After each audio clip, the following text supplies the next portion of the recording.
वसीम साहब, good morning sir. स्वागत है आपका। बताएं सर, पहले तो बाजार के आउटलुक पर एक राय। थोड़ी कमजोरी आज दिखी है, थोड़ी प्रॉफिट बुकिंग आई है, लेकिन है छोटे छोटे दायरे में ही अभी तक मार्केट। हाँ, good morning Anil ji. Morning तो सर। देखिए, अब आज लास्ट डे एक्सपायरी वीक का, तो market has been all over the place, लेकिन हमें दिख रहा है कि कई शेयरों में डिस्ट्रीब्यूशन भी है। तो बी कॉशियस, हम आपको लगातार कह रहे हैं, मार्केट दोनों तरफ का मौका देता है। मेरे हिसाब से 14,600 650 के ऊपर जाना मुश्किल होएगा, तो यहाँ पे अपना हेज बना के रखिए और दोनों तरफ की ट्रेडिंग एक्टिविटी में पार्ट ले। यहाँ पे इन्वेस्टर की हैट मत मानिए, थोड़ा सा रुझान रखिए, लेकिन सिलेक्ट स्टॉक्स में, सिलेक्ट सेक्टर्स में हमें आउट परफॉर्मेंस है। और यहाँ हम आपको ये दावे से कहते हैं, IT is going to be an outperformer, लेकिन उससे भी ज्यादा आउट परफॉर्मर फार्मा आएगा। लोगों को ये मंशा है कि अगर वैक्सीन मिल गई तो pharma will continue to rule the roost, और mid cap banks will outperform large cap banks. तो इस कारण से दोनों तरफ आप अपना रुझान रखिए। आप कहें तो अब मैं दूं, कल के लिए आपका अपडेट था, मैंने आपको गोदरेज प्रॉपर्टी बहुत जोर से कहा था, 1455 बिक गया, उसमें आप प्रॉफिट बुक कर सकते हैं।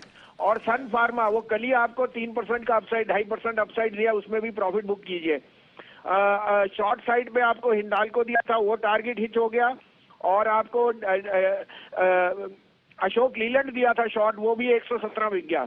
अब आप कहें तो मेरे पे 2 बाय 1 सेल है, आप कहें तो मैं शुरू करूं। चलिए, 2 बाय और 1 सेल, ये है आज की बेहतरीन कॉल्स। वसीम साहब की शुरुआत करते हैं सर आपके बाय कॉल्स के साथ। बताएं सर प्लीज। तो पहले तो मैं फिर भी कहूँ, रीइटरेट करता हूँ कि Divi's with the conviction buy, please accumulate this stock, this is headed to 4,000 and beyond.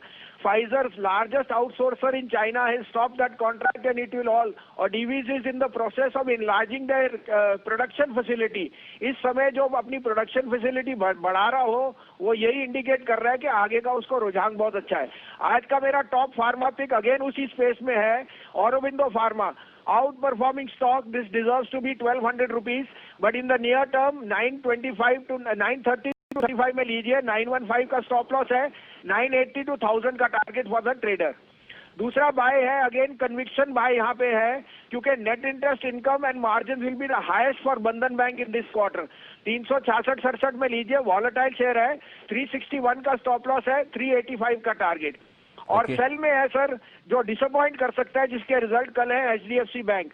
1465-70 में बेचिए, 1490 का स्टॉप लॉस, 1390 का टारगेट। कल सैटरडे को रिजल्ट आ रहे हैं, और रिजल्ट में आपको पता है आरबीआई की ऑब्जर्वेशंस हैं। I think HDFC bank will come out with less than stellar results, keep that hedge.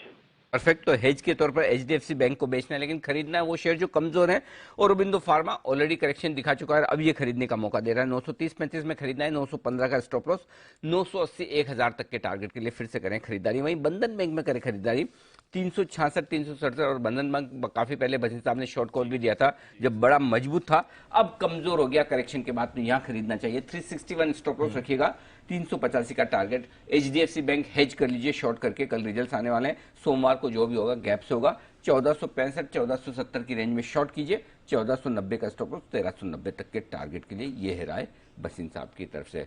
Wasim साहब शुक्रिया।